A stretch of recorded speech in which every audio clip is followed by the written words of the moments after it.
बहुत समय पहले की बात है। एक गांव में रघु नाम का एक व्यक्ति रहा करता था। रघु सोने चांदी के आभूषण बनाया करता था। लोग उसके पास सोना लेकर आते और वह अपनी कारीगरी से सोने के बहुत अच्छे अच्छे आभूषण बना देता। रघु की पत्नी कुसुम ज्यादातर बीमार ही रहती थी। एक दिन रघु एक संत के पास पहुंचा और बोलने लगा, बाबा, मेरी सहायता कीजिए। मेरी पत्नी हर समय बीमार ही रहती है। मैंने उसके इलाज के लिए क्या कुछ नहीं किया, फिर भी वह ठीक ही नहीं हो पाती। कुछ उपाय बताइए बाबा। संत ने कहा, बेटा, जो भी परेशानी हमारे जीवन में आती है, यह सब हमारे कर्मों का ही फल होता है। मैं तुम्हें कुछ बातें बताता हूँ, तुम उसे अपने जीवन में उतार लो, फिर देखो तुम्हारे जीवन में खुशियाँ ही खुशियाँ आएंगी। रघु थोड़ा खुश होते हुए बोला, हाँ बाबा जी, आप बताइए ना, आप जो कहेंगे मैं करूँगा। संत ने कहा, सबसे पहली बात, झूठ बोलना बंद करो। दूसरी बात, आप अपने मन में दूसरों के प्रति दीनता रखो। जितना हो सके उतना दूसरों की सहायता करो। रघु बोला, बाबा, मैं तो सोने के आभूषण बनाता हूँ। इस व्यवसाय में मुझे लोगों से झूठ बोलना पड़ता है, क्योंकि मैं सोने में मिलावट करता हूँ और मिलावट मुझे करनी ही पड़ती है। मैं एक काम करता हूँ बाबा, मैं सोने के आभूषण बनाना ही बंद कर दूंगा। अब से मैं चांदी के आभूषण बनाया करूंगा। फिर मुझे झूठ बोलने की कोई ज़रूरत ही नहीं पड़ेगी। और रही दीनता की बात, मुझसे जितना बन पड़ेगा मैं सेवा करूंगा और बहुत कम पैसों में लोगों को चांदी के आभूषण बना कर दूंगा। फिर संत ने कहा, देखो, बस मेरी कही हुई बात कभी भूलना मत। तुम्हारा कल्याण ही कल्याण होगा। उस दिन के बाद से रघु का मन भगवान की भक्ति में लगने लगा। जहाँ कहीं भी कोई संत दिख जाता, वह आदर सम्मान के साथ उन्हें अपने घर लाकर भोजन कराता। रघु अब गरीब लोगों की भी मदद करने लगा। जहाँ कहीं भी भंडारा होता, वह उसमें आर्थिक रूप से सहायता भी करता। इस वजह से गांव में रघु का नाम होने लगा, सम्मान मिलने लगा। लेकिन उसके स्वभाव के कारण गांव के कुछ लोग उससे जलने लगे थे, क्योंकि उसने कुछ लोगों के साथ उठना बैठना कम कर दिया था। समय बीतता गया और समय के साथ साथ रघु की पत्नी कुसुम अब पूरी तरह से ठीक हो गई थी। इसके बाद से रघु भगवान को और भी अधिक मानने लगा।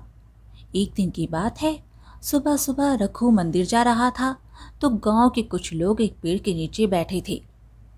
वो लोग रघु को देखे तो कहने लगे, अरे रघु भाई, कहाँ जा रहे हो? अरे भाई, इधर तो आओ। आजकल तो तुम हमारे साथ बैठते ही नहीं हो। अरे यह तो बड़ा आदमी बन चुका है ना, हमारे साथ क्यों बैठेगा? अब तो बहुत बड़ा भक्त हो गया है। यह तो लोगों की मदद करता फिरता है। इसे लोगों की मदद करने से फुर्सत होगी तब ना हमारे साथ बैठेगा। रघु बोला, भाई ऐसी कोई बात नहीं है।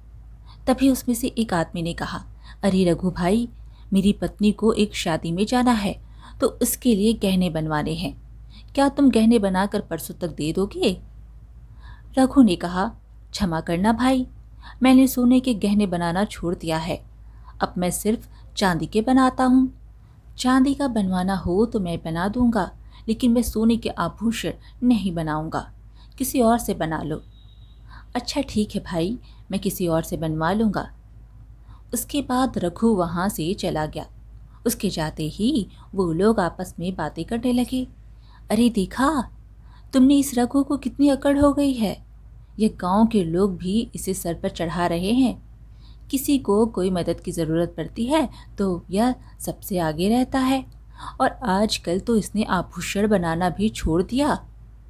सीधा मेरे मुंह पर मना करके चला गया। इसे तो सबक सिखाना पड़ेगा। अरे भाई, हमारे पूरे गांव में इसके जैसे सुंदर आभूषण कोई नहीं बनाता। इसे इस बात की अकड़ है, इसलिए जानबूझकर मना कर रहा है। सुना है आजकल बहुत भजन कीर्तन करने लगा है। वह पंडित बना फिरता है। इसे किसी दिन ज़रूर सबक सिखाएंगे। फिर ऐसे ही कुछ साल बीत गए। रघु जहाँ रहता था, उस राज्य की राजा के बेटे की शादी तय हो जाती है और उसे अपनी बहू के लिए गहने बनवाने होते हैं।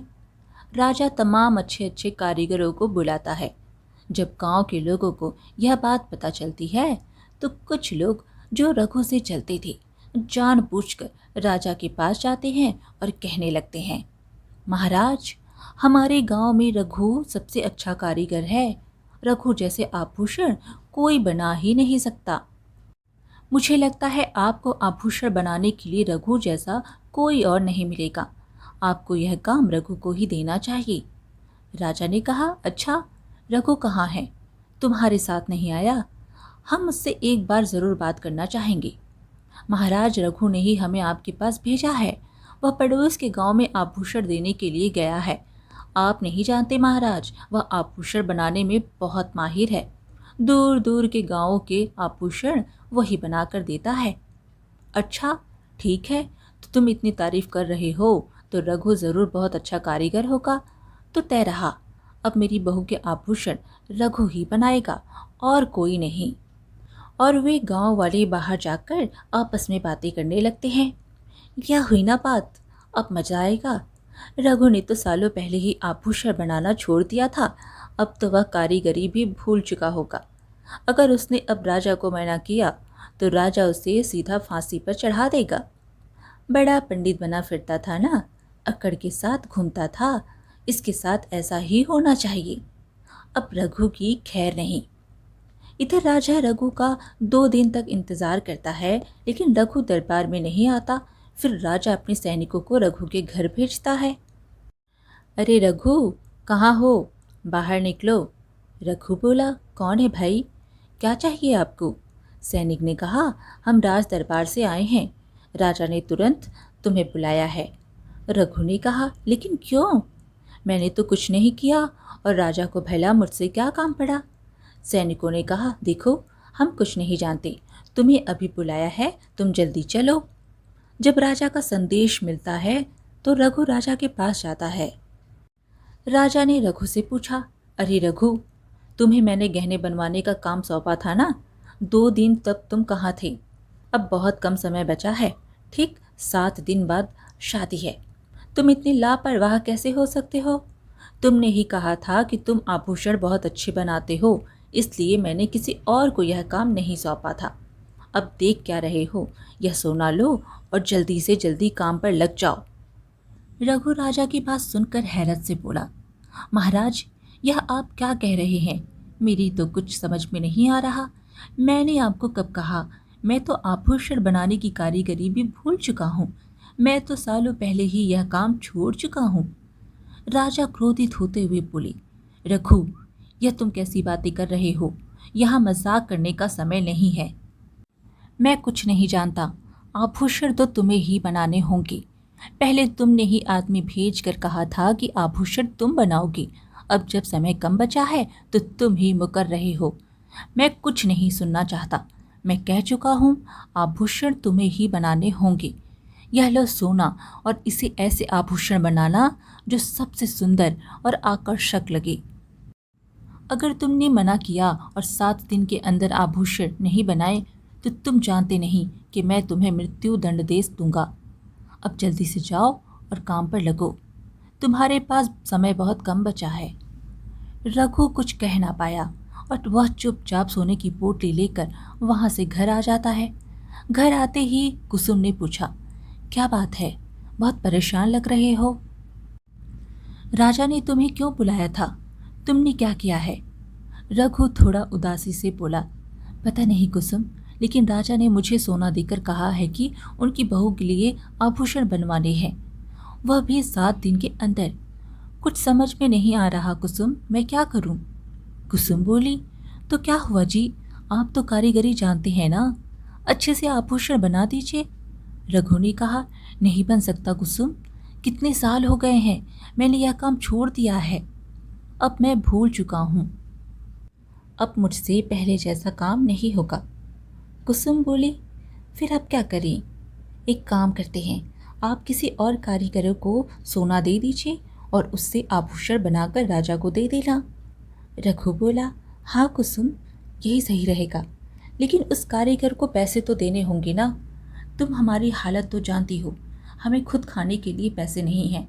मैं उस कारीगर को आभूषण बनाने के लिए पैसे कहाँ से दूंगा? रघु फिर से सोने की पोटली लेकर निकल पड़ता है। रघु मन में सोचता है, हे ईश्वर, अब सब आप पर ही छोड़ रहा हूँ।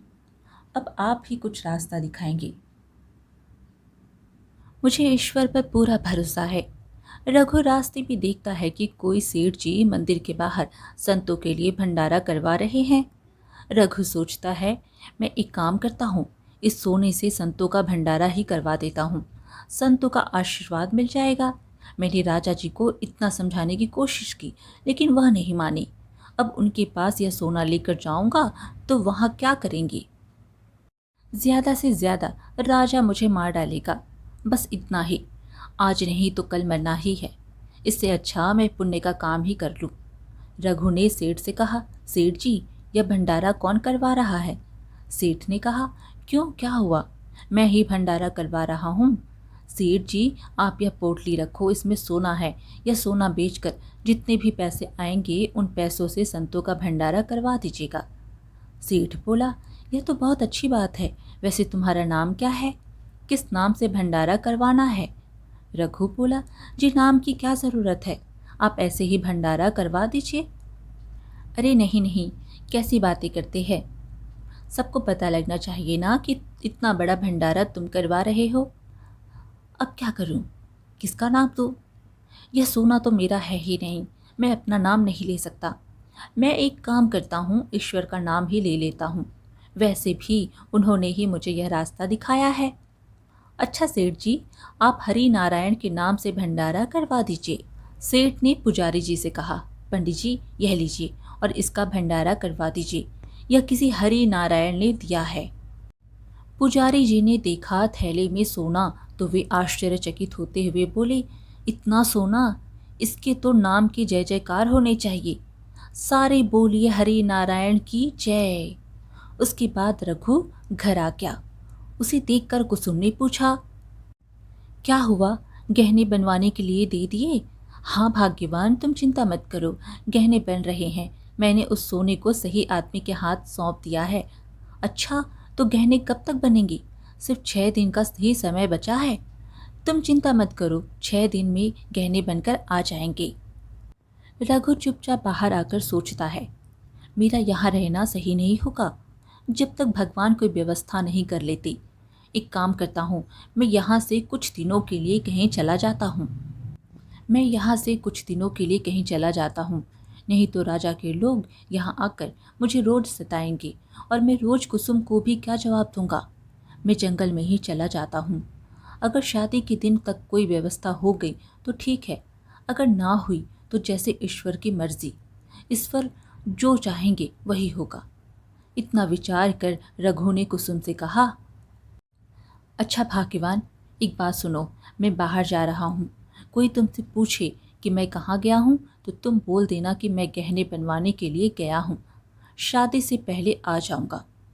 कुसुम ने कहा, जी अच्छा, ठीक है। फिर रघु जंगल में चला जाता है और वहाँ जाकर भगवान का भजन कीर्तन करने लगता है। हे भगवान, अब सब आपके हाथों में है। मेरी लाज रखना प्रभु, मेरी लाज रखना। शादी के पहले राजा को अपनी बहू के गहने मिल जाने चाहिए। प्रभु, मैंने उस सोने से आपके ही नाम का भंडारा करवा दिया है। आपके नाम की लाज रख लेना, वह व्यर्थ ना जा पाए। हे प्रभु, मुझे अपनी चिंता नहीं है, लेकिन घर पर आपकी दूसरी भक्त कुसुम भी रहती है। उसकी चिंता हो रही है, लाज रख लेना प्रभु। फिर ऐसे ही 4 दिन बीत जाते हैं। राजा अपने सिपाहियों से कहता है, यह क्या, रघु अभी तक गहने लेकर नहीं आया। कल बारात जानी है और अभी तक गहने नहीं बने। रघु के घर जाओ और पता करके आओ कि आखिर क्या हो रहा है। राजा के कहने पर सैनिक रघु के घर जाते हैं। रघु कहाँ है? वह अभी तक गहने लेकर क्यों नहीं पहुंचा? कल बारात जानी है, उसे कोई अक्ल है या नहीं? अभी तक उसने गहने क्यों नहीं दिए? कुसुम बोली, जी वह तो घर पर नहीं है, लेकिन उन्होंने कहा है कि शादी से पहले वह गहने लेकर पहुंच जाएंगे। सैनिक वापस जाकर राजा को यह बात बताते हैं। इधर गांव के कुछ जलनखोर लोग राजा के पास जाकर कहते हैं, महाराज, रघु बहुत बड़ा धोखेबाज निकला। वह इतना सोना लेकर फरार हो चुका है। अब वह वापस नहीं आने वाला। उसने आपको धोखा दिया है। उसने आपसे सोना निकलवाने के लिए ही यह साजिश रचा था। इतना सोना देखकर उसके मन में लालच आ गया होगा और वह सोना लेकर भाग गया होगा। राजा को यह बात सुनकर बहुत ज्यादा क्रोध आता है। वह रघु को मृत्युदंड का आदेश देते हैं। रघु के घर राजा के सैनिक पहुंचते हैं। कुसुम उन्हें देखकर बहुत डर जाती है। सैनिक बोलने लगे, बाहर निकलो, राजा ने यह घर तोड़ने का आदेश दिया है और तुम्हारे पति को मृत्युदंड का आदेश दिया है। तुम इस गांव में नहीं रह सकती, निकलो यहाँ से। कुसुम घबरा कर बोली, आप लोग मुझ पर भरोसा करो, यह लौटते ही होंगी। उन्होंने कहा है कि शादी से पहले आ जाएंगी। थोड़ी देर इंतज़ार कर लीजिए, हमारे घर को मत तोड़िए। फिर सैनिक वापस जाकर राजा को बताते हैं। राजा बहुत चिंतित हो जाते हैं। अब हम क्या करें? कल सुबह बारात लेकर जाना है और हमारे पास हमारी बहू के लिए नए गहने नहीं हैं। अब हम इस वक्त पर गहने कहाँ से लाएंगे? हमारा तो बहुत बड़ा अपमान हो जाएगा कि एक राजा होकर भी अपनी बहू के लिए गहने नहीं बनवा पाए। यह सब रघु की वजह से हुआ है, जिंदा नहीं बचेगा। इधर कुसुम ईश्वर के सामने बैठकर रोने लगती है। हे प्रभु, मेरे पति जहाँ कहीं भी हों उन्हें घर भेज दो, वरना यह लोग हमें मार डालेंगे। आज तक हम पति पत्नी ने संतों की आज्ञा पर अपना जीवन गुजारा है। हमारे गुरु पर, हमारे ईश्वर पर कोई दाग ना लग पाए। हमने कभी किसी का बुरा नहीं किया, हमें इतनी बड़ी सजा मत दो प्रभु। गांव वाले आपस में बातें करने लगते हैं। देखा तुम लोगों ने, बड़ा भक्त बना फिरता था, भजन कीर्तन किया करता था, यह वास्तव में पाखंडी था। आज देख लो, राजा का सोना लेकर भाग गया।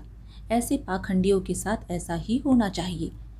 यह सब बातें सुनकर कुसुम घर में रो रही थी और ईश्वर से कह रही थी, हे भगवान सुनो, आज दुनिया हमें ताने दे रही है, आज आपके नाम पर दाग लग रहा है। प्रभु, यह लोग तो सच्चाई नहीं जानते, लेकिन आप तो सब कुछ जानते हैं। सहायता कीजिए प्रभु, कोई चमत्कार कीजिए। दूसरी तरफ रघु जंगल में भजन कीर्तन में लगा हुआ है और ईश्वर से बार बार विनती कर रहा है, बचा लेना प्रभु, लाज रख लेना, कल सुबह बारात जाने हैं, राजा का अपमान ना हो पाए। उधर राजा के दरबार में एक आदमी पहुंचता है। राजा उसे देखकर बोला, अरे रघु, तुम कहाँ गए थे? हम तुम्हें कितनी देर से ढूंढ रहे हैं। रघु ने कहा, मैं तो गहने बनवाने के लिए गया था महाराज। गहने यहाँ थोड़ी बनते हैं, बहुत दूर जाकर बनाता हूँ, इसलिए वक्त लग गया और ऐसे गहने बना कर लाया हूँ जो आपने कभी देखे भी नहीं होंगे।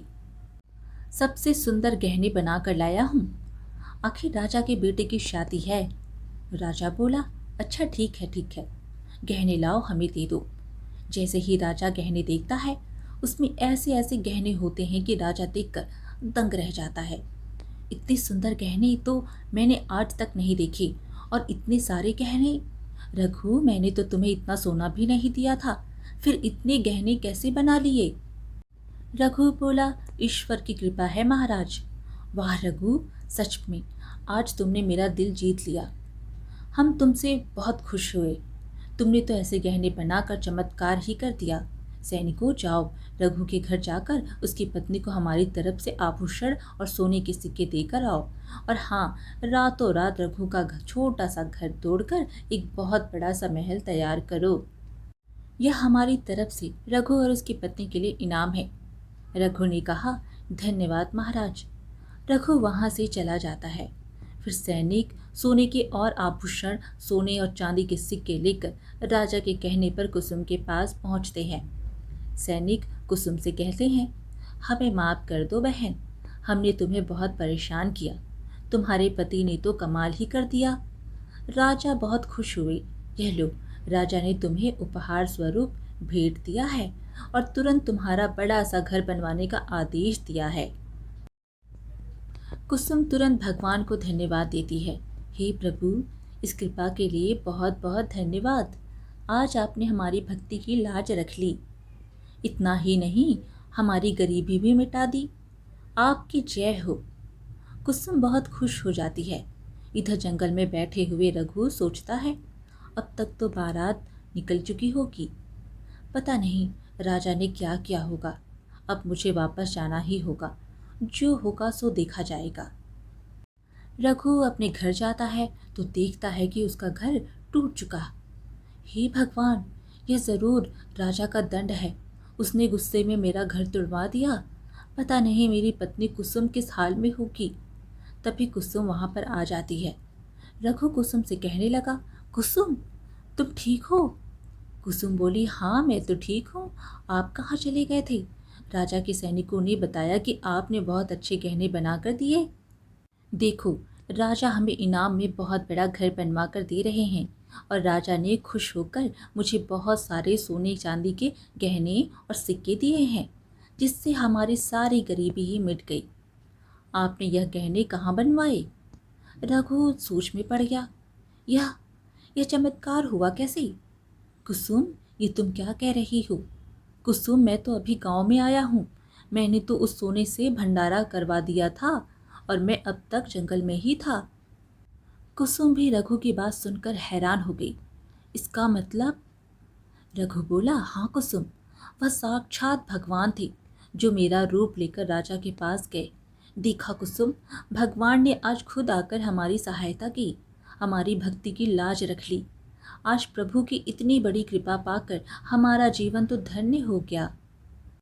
कुसुम, मैं कल सुबह राजा के पास जाकर सब सच सच बता दूंगा। मैं झूठ नहीं बोल सकता। वह आभूषण मैंने नहीं बनाए। फिर दोनों पति पत्नी बहुत खुश हो जाते हैं। दूसरे दिन रघु राजा के पास जाकर बोलता है, महाराज, वो गहने मैंने नहीं बनाए। मैंने तो आभूषण बनाने का काम बरसों पहले ही छोड़ दिया था। आपके पास जो लोग आए थे वह मैंने नहीं भेजे थे। भला मैं क्यों ऐसा करूँगा? फिर भी आप नहीं मानी। आपने मुझे आभूषण बनाने के लिए कहा। मैंने तो आपके दिए हुए सोने से हरि नारायण के नाम से मंदिर में भंडारा दिया था। गहने कहाँ से बनवाता? राजा ये सब सुनकर हैरान रह गए। ये क्या बोल रहे हो रघु? तुमने तो हमें वही गहने ला कर दिए थे।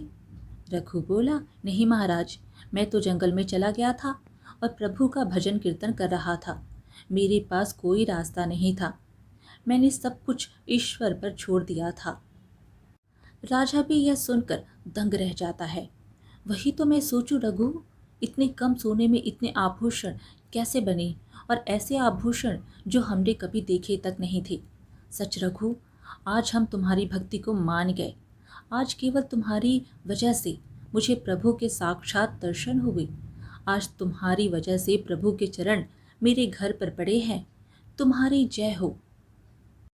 तुम्हारी भक्ति की शक्ति ने आज हमें प्रभु से मिला दिया।